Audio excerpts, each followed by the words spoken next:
Campaign 2010 coverage from the UW-Milwaukee Republican gubernatorial nominee Scott Walker, Milwaukee County Executive. Scott, I think this is the third time we've been interviewed, and I really appreciate it. Yeah, it's good to be back with you. Okay, I promise this will be the last interview before the election because it's only 10 or 11 days away. 11 days away, that's right. Right. Can we just dispense quickly with the three issues that Tom Barrett wants your campaign to address? Let's do it quickly, okay? Sure. Stem cell research. What, if anything, did you promise the Matt Sandy group? What I promised, same thing I say publicly. The bottom line is I don't believe that we should be putting state dollars, state tax dollars behind anything other than adult stem cells. But, I mean, that's the bottom line. It's what I've said publicly. It's what I've said the others. Fine. Not going to dwell on these. Abortion funding. I'm pro-life. In terms of funding? In all circumstances? Oh, I don't. Rape, incest, life of the mother? Well, it's a child no matter what. But the interesting thing is that's the state law right now. Obviously, Roe v. Wade has an impact on that federally. But the real issue that the governor, if anything, will have to deal with is whether or not state funds are used to provide abortion-related services. I oppose that, like the majority of people, regardless of where they stand on abortion. Tom Barrett in Congress has said he supports spending taxpayer money on abortion. I think that's the extreme position. Mental health complex. Do you have access to that report on how secure it is or was or wasn't? No, the safety report actually was done by... Safety report. Yeah, that was done by the sheriff. That's public. In fact, we've already responded to that in print. It's been in front of the county boards committee. The actual safety audit, very confusing out there. There was a report that an attorney used looking at a specific issue years ago. That's not something that I or the administration brought, nor the county board's involved with. But the safety audit has actually been dealt with already, and it's public. The other, have you read that other? Nope. You have not? No. No access to it? It's not yours to no, make it's not. public? I mean, okay. we've done, I mean, the irony is they act like there's something secret there. The bottom line is we brought in Disability Rights Wisconsin, one of the premier independent advocates for people with disabilities. They have, their Milwaukee director is actually the co-chair of the community-based panel we've had looking at this. We've had the sheriff come in and look at security. We have outside groups come in and look at this. We've had this be an open book, and we're trying to get a community-based solution. The difference is, the interesting thing is when we find challenges, as we have elsewhere in the county over the years, we take action on it. We do something about it. We haven't just sat there in our hands. We've actually moved people out of positions. We fire people. We've done other things. Contrast that to the mayor at the city level, where he's had the last 6 years to deal with the Open Sky radio network for fire and police service. The last 5 years in particular, you've had police officers, more than 244 complaints from police officers in the Milwaukee Police Department pointing out that their system wasn't working. 2 weeks ago, it goes down for more than 30 minutes, and his only response is to blame some vendor and not take any responsibility for it. You've had aldermen who chair the committee dealing with public safety demand the mayor take responsibility for this. You've had members of the police and fire union demand that they take responsibility for this years ago, not just now. The mayor pushes off blame. Same thing with the sewerage district. When he first ran for mayor, in 2004, the mayor blamed then-mayor Marvin Pratt for doing nothing about the sewers in 60 days. He said when he was running, he had one of those thick packets like he has today, a 67-page plan. He had something similar in 2004, and he said, I will stop the dumping of raw sewage, into Lake Michigan. Well, 6 years later, and more than 8 billion gallons have gone into Lake Michigan. He says, that's not my responsibility. Well, he made that pledge. If he didn't think it was reasonable, he shouldn't have made it in the first place. And you look at the commission, 7 to 11 commissioners are appointed by the mayor of Milwaukee. To me, in each of those examples, that's a stark contrast. Blame somebody else, defer the blame, say you're not responsible, versus things at the county where every time we point out to a problem, we step up, we take responsibility for it, we take care of it. Well, my next question was to give you, ask you what you want voters to focus on, but you just answered it. Well, and just in contrast to text, what I really want voters to focus on, I said this yesterday when he first started talking about abortion and all these other social wedge issues, I want people to focus on jobs. I mean, the real reason why the mayor and why Jim Doyle, who's putting the money behind these attack ads, is out there saying this is because they don't want people to focus on the last 8 years of Jim Doyle's record. They don't want to focus on the fact that Tom Barrett's agenda is essentially 4 more years of Jim Doyle's policies. They don't want that because they know the voters understand that those policies have failed to create more jobs in the state, to create a better business environment. What we talk about repeatedly is our plan to create 250,000 jobs outside of government, in the private sector. We put our faith in the people and employers of this state by getting the cost of business, or the cost of government down so the cost of doing business is down. That's a stark contrast to the mayor's plan, 67 pages, but filled with $1.1 billion in new spending. And if you're elected governor 4 years from now, should you be turned out of office if you haven't created 250,000 jobs? Well, if we haven't created the environment for that, I mean, that's what we're talking about. I don't believe government creates the jobs. So I'm not saying judge me on whether or not I created the jobs. I think that's the problem right now. We've got a governor, we've got a mayor running who wants to be like the governor, who think that government creates the jobs. Government creates an environment that's either better or worse, positive or negative. The things I've laid out on our website, scottwalker.org, where we lay out the details of our 6-point plan, our simple but comprehensive plan, are about things that lower the cost of doing business to create a better business environment. Now, you look in the past, this is not just a number we picked out of thin air. You know, you look a generation ago, we were in almost identical circumstances. In 1985, we'd lost 178,000 jobs. We're coming out of a national recession. We had a huge budget hole in the state. Tony Earl and his allies controlled the legislature, and their answer to solving the budget crisis was to raise taxes and fees, much like Jim Doyle did last year. Well, that pushed people out of the state. And the next year, Tommy Thompson came around, and he had a new agenda. He had a new focus, and in his first term, those policies helped the people, not the government, the people of this state, create 258,000 new jobs. I believe we can do it because we did it a generation ago. Not only can we do it now, but for the sake of my 2 high school sons, Matt and Alex, I'm not going to concede they don't get to grow up in a state at least as great as the state I grew up in. If you're elected November 2nd, you're going to begin to interview people that want to run your state agencies. Mm-hmm. What criteria, what standards are you going to use to vet those candidates? Well, a couple things. First off, you start out with merit. They got to be top-notch quality people. It's exactly what I applied as county executive. In fact, it surprised people over the years because I didn't always just put Republicans in. I put people who worked for Democrats. I put people who weren't political. I put all sorts of background, but they got to be people who start out with merit. They've got to have a reason for being there that makes sense, that's logical, based on intelligence, qualifications, background. Along with that, I want people of integrity. I want people who are that people look up to and say, this is a man or woman of integrity that we can trust, that we can believe in, even if we don't always agree with, that people from all different angles can appreciate and understand. And then the other thing is I want diversity. And I don't mean that just in terms of male, female, racial diversity, although those things are all important as well. I want a diversity geographically from different parts of the state. I don't want people just from Milwaukee or Madison. I want a diversity when it comes to background. There are going to be some people that are going to be helpful in our administration who come out of a government background. There are going to be other people who are purely in the private sector. And there's probably going to be an abundance of people who have a little bit of both. Are you going to tell them, don't worry about raising money for my potential 2014 reelect? Absolutely. You know, that's why I apply that standard right now. Are you not going to raise any money during the budget cycle?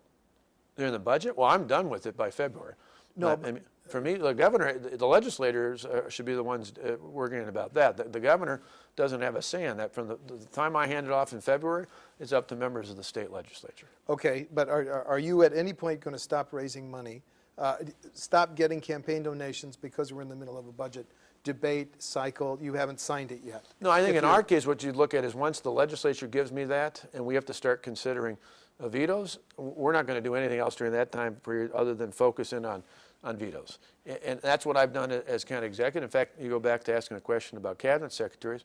From the moment I took office, I told my cabinet members they didn't have to give, they didn't have to raise, they didn't have to be involved in that. Instead, I was going to be the one focused on not only running the county, but on things political and really draw a line of separation there. You've been hiring county officials for 8 years. Who was your best hire and why?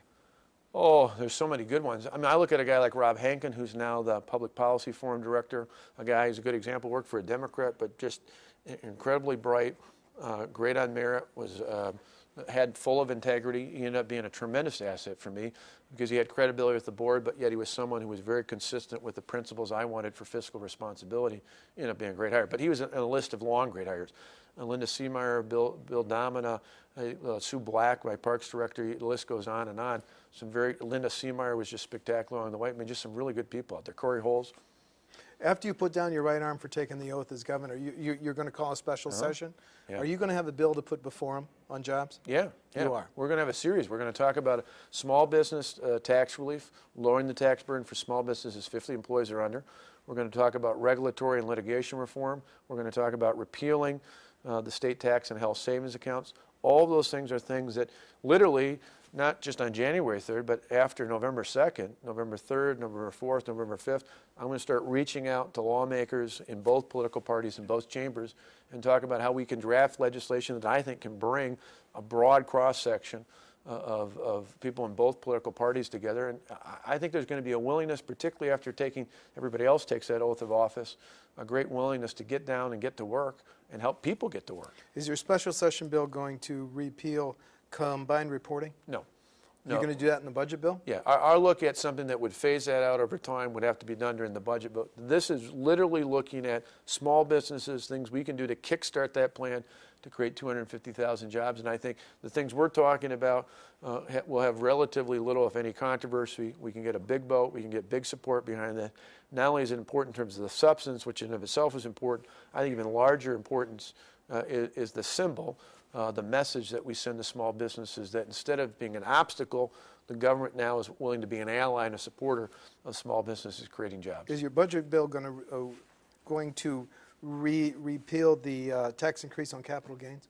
Well, we'll look at all of them. What I'd like to do is not just look at specific repeals. I'd like to cut taxes across the board for individuals, for employers, look at ways of helping capping off property taxes, even beginning to phase out state taxes on retirement income. So when we look at the totality of it, instead of looking at specific repeals, I think we can go through and make significant reductions out there and look at what other states have done to be particularly effective in bringing revenues in, not by higher taxes, but by offering tax reductions that then in turn have those people reinvest those dollars back into the workforce and create more revenue by more people working.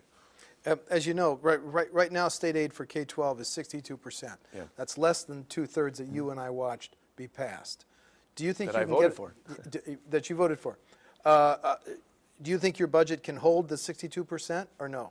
Well, our focus is going to be is certainly our attempt is not to lower it. I don't think there's a lot of money in this first budget to add to that because of the hole we're in. What I'll do in this budget, though, is 4 quick things. Significant things that will help school districts better spend the money they have so there's more money in the classroom. I'm going to restore something like the QEO. You got to put that back in. I'm going to change the arbitration process to take this step forward and say you shouldn't just apply to other public entities. You should apply to every employer in a given community. I'm going to put a moratorium on all unfunded mandates and try and repeal those that are currently on the books. So again, the dollars that are spent by the local government, the local school district, not by dictates from the state. And finally, open up the state employee health care plan so that school districts can opt, not mandate, but opt into the state employee health care plan. WASB, the Association of School Boards, contends that that'll save us $68 million per year for school districts. There's some districts, and I've talked to the superintendent Bloomer, for example, who said they would be losers under that. Right. It's an option. It's not a mandate and the reason is in some districts they've had the good fortune to be able to bargain a change in that. The problem is right now is you have to bargain for that. To me, that should just be an automatic. You shouldn't have to bargain for changing who the carrier is. You're not changing the benefits, but who the carrier is. To go from a WA trust into the state employee health care plan, if it's going to save you money, that should be a no-brainer. The Doyle administration has said now they may try to commit up to $200 million of the $810 for the high-speed rail. If they have committed $200 million, you stop it, and the feds say repay the $200 million, you just worsen your transportation fund balance. Yeah, except that's political bluster. I mean, you had the secretary months ago saying $50 million. Suddenly one weekend he's on a talk show, on a statewide TV show, and he's suddenly saying $200 to $300 million. What do you believe the number is going to be? $50 to $70 million. Okay. And I think that's leaded contracts. That's putting contracts out. The numbers they're talking about, even if they were aggressive, they're not talking about actually having that much work done. They're talking about letting contracts out. I've already talked to any number of, not all, but many of the firms that are contracting that work with. They do work for transportation all the time. They understand it. They're not foolhardy. They're going to work with the next administration because they want to work. So whether it's rail, roads, bridges, they want to work. And so they're more than understanding of the fact that there's going to have to be an adjustment out there. You can change the contracts. You can come back and work with those companies and find a way. And in terms of dollars going back, I am firmly convinced that for starters, there's going to be a change in the House come November 2nd. in doing that, that's going to open up the door to all sorts of opportunities to reassess those dollars. So you think you can get federal law change? I think in 1998, we already know it's been done before. Tommy Thompson took the $241 million that was designated right here between Milwaukee and Waukesha counties and took that from light rail and put it into the Marquette interchange, saved us hundreds of millions of dollars of state taxpayer money. We can do the same thing right here in Wisconsin. I want to come back to your speech to the TDA. Yeah. Explain your position on tolls. Are you going to recommend tolls, open to studying tolls? I oppose tolls, 100% oppose tolls. The difference is, and it's an important difference because the paper was wrong in its characterization. Okay. I oppose toll roads.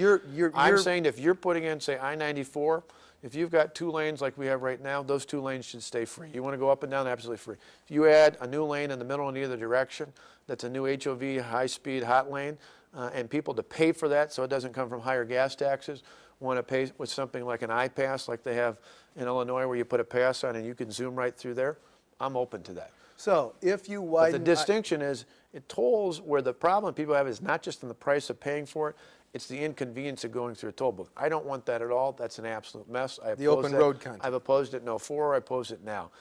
The other key component is, to me, again, if you take the existing roads and you want to use those are more congested. But if you're going to add something, so that I don't have to see higher gas taxes in the state or vehicle registration fees, which is what they've done in the past. To me, if somebody wants to pay a premium for a premium service, I have no problem looking at that. What about if you widened I-3990 on those additional roads? Those additional lanes, would you be open to Again, tolls? if you take and add a premium that's not there right now, and you want the people that want to use it to pay for that, to me, I'm open to that. You heard Pat Goss say we could run a potential deficit of $250 million in the transportation fund. Do you think that's a reasonable estimate over the next biennium? I don't know about the dollar amount. I mean, obviously, we've been looking at numbers, lately with the projections. They tend to change all the time. They tend to change like the stories on Brett Favre and just about everything else. But you look at the numbers out there. For me, the long-term concern is cap the fund off, stop the rate, which Doyle's done, support a constitutional amendment that permanently limits walls it off, and then look at things like what I proposed when I was in the legislature and support now as county executive, and that is starting to phase in funds that are currently collected, not new funds, currently collected from the sales tax. Divert part of the sales tax. That's right, on automobile-related purchases. Other states have a more diverse fund than what we have right now.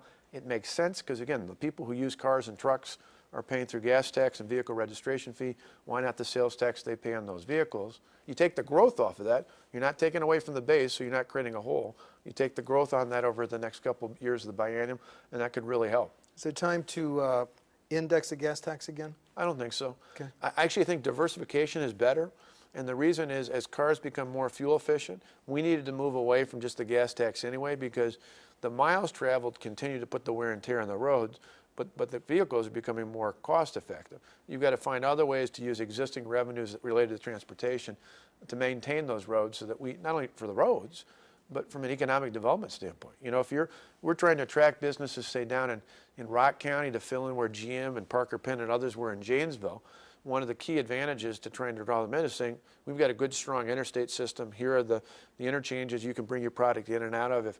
If you're up in Eau Claire or Wausau and you're PDM and you want to bring product from one part of the region to the other, you got to have good roads. If you're a dairy farmer in Coon Valley or up in the Pier or somewhere else across the state, you've got to have a clear path in terms of milk. And certainly if you're someone who depends on tourism, whether it's over in Hudson or it's up in Minocqua or in Door County or the Dells, you got to have a clear path for people from the Twin Cities or Chicago to come over to those attractions. You don't have them if you don't have a good transportation system. Your first budget as governor, would it keep the $75 annual fee for license plate renewals?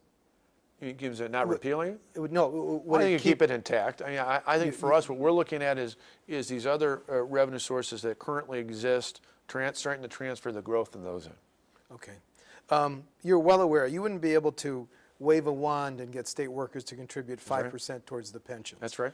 Part of that has to, I'll start myself literally that first day I take the oath of office. Understand. But do you think non-unionized workers should have to contribute ahead of those represented by unions who have to agree to that during the bargaining process? Yes. What we've done at the county is we've made in the past, and I do it again in this year's budget, wage and benefit reforms that apply to all non-unionized employees and are things we project that would have to be done through collective bargaining. So all the things that apply to all of our county workers applied to me and to everybody else out in terms of changes in health care, retirement benefits, things of that nature. That's what I proposed in budgets in the past. I proposed it again this year, and I would expect the same out of state workers that aren't in a collective bargaining unit. We also, though, to up the ante a little bit, this year as an example, said we have our non-represented employees who obviously by default get the changes.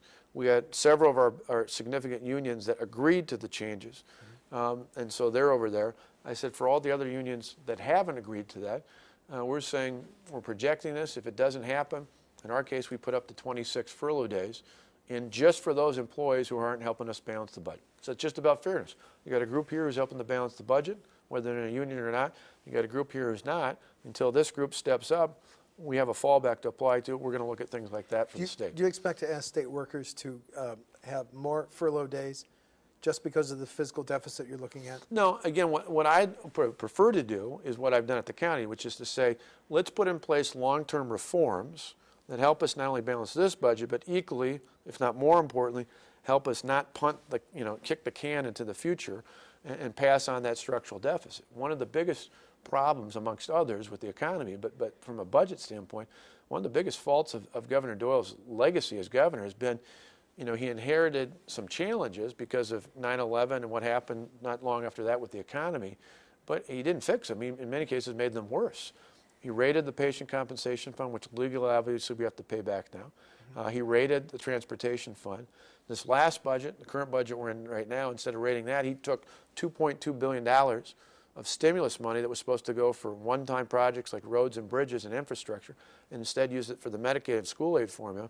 Those are all things that just push the problem to the future. What we're talking about are things that not only balance the upcoming budget, but things that will help us balance future budgets. I think that's preferable, and that's why you prefer to do those things instead of furloughs. But if you say, if we don't get that sort of agreement, then the fallback is you've got to have something. And furloughs you can do with or without a collective bargaining agreement. Right.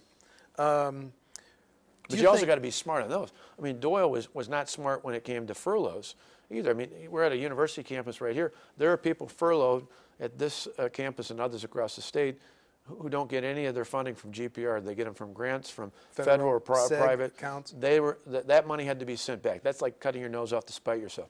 You had correctional officers and other officials in positions like that who were in 24/7 positions who were furloughed, which really just cost you time and a half. At the county, I've tried to be smart. I didn't furlough revenue-generating positions. I didn't furlough 24/7 positions like sheriff's deputies and correctional officers and mental health providers. Those were all exempt. We should be doing the same thing if you have to do furloughs at the state at all. What state programs can be privatized? Oh, I think just about anything is an option. I'd say the other way around is the one area I would say no to is corrections. I think the current prison system we have, the correctional officers, the system we have, that's something when it comes to public safety should be held intact. But I think just about any, yes, obviously state troopers, law enforcement should be public employees.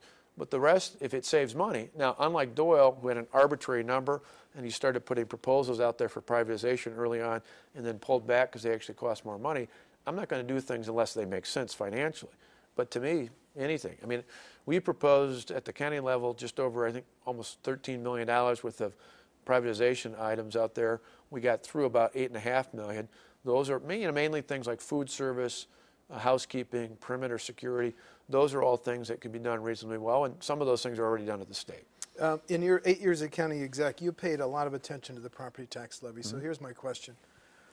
If you're elected, what should be the average increase, the percentage increase in property taxes on the average statewide home in property tax bills December of 2011, a year from December? Dollar amount? I mean, I'd have to look. I mean, to me, the threshold is that you shouldn't be raising more than what someone's ability to pay is. And right now, the greatest measure of ability to pay is where inflation's at. You know, if the CPI is going up, which means on average, if you and I are seeing an adjustment in our salaries and our ability to pay, it should keep pace in that. We've had too much in the past where that has exceeded that amount, which means certainly for our seniors who have Social Security adjusted by inflation, that's a killer. But for a lot of our young families, working families, not seeing any sort of a pay increase, that's a killer as well. We should have it tied into ability to pay. If that ability to pay doesn't go up, property taxes shouldn't. If you see more growth, more construction, that should be accounted in there as well, so you can account for that. But the bottom line should be what happens to the average taxpayer, not just to the city, the county, the town, or the village, but what happens to the average taxpayer if their ability to pay doesn't go up, property taxes shouldn't either. Well, do you like the idea of tying it to CPI plus growth in some of these communities? Yeah. Mm-hmm. You do? Yeah, because the key is, I mean, you don't want to block off the ability to bring growth in, because if you have growth in there, that again the base shares goes up. Right, and so you and I in our own homes aren't paying any more if the guy next to us just built a new home. That's tied in. What I always look at with this, it's the same reason why people said at the county, why did you say you wouldn't raise the property tax levy from the previous year? Why didn't you set a mark in the past? I said, because what really matters to the average taxpayer when he gets out his wallet or his purse in December is, how much is my bill going up from last year to this year? How much more am I paying? And that's all, when times are tough like they are right now, that's what people care about. You got to hold the line on that. Just two more questions. Should there be allowing local governments like Milwaukee County to go bankrupt? No, I think that the reason people have looked at that at the past is to get out of things like what we inherited 8 years ago, which really was enacted 10 years ago, these pension payments that were out of control. And we still have some left over that. Now, I'm not a lawyer. I mentioned it the other day. We were at the law school with the mayor, who's a lawyer, just like Governor Doyle. But I know enough about the law to know that you can't take a vested benefit away. It's the same issue that companies like GM and Chrysler and others haven't. But to me, we should be looking through the statutes, other ways to get control and some sort of authority over that. I think the better answer in the Milwaukee County's case is just Milwaukee County. It's the only county that's fully incorporated. I don't think you need that added layer of government. So final question. Which of your campaign promises or goals do you most want to be held accountable to in 4 years? Well, I think that the key is for us is creating that environment to create 250,000 jobs. The jobs. And it for everybody, not just my Secretary of Commerce, the DNR Secretary, DADCAP, DOT, everybody who works in my administration will know that their job is dependent on whether or not we're aiming for 250,000 new jobs. Okay, you got 11 days. You going to win? I hope so. I mean, not only for my own sake, but I really fundamentally believe if we're going to turn this state around, we cannot stay down the same path we've been the last 8 years.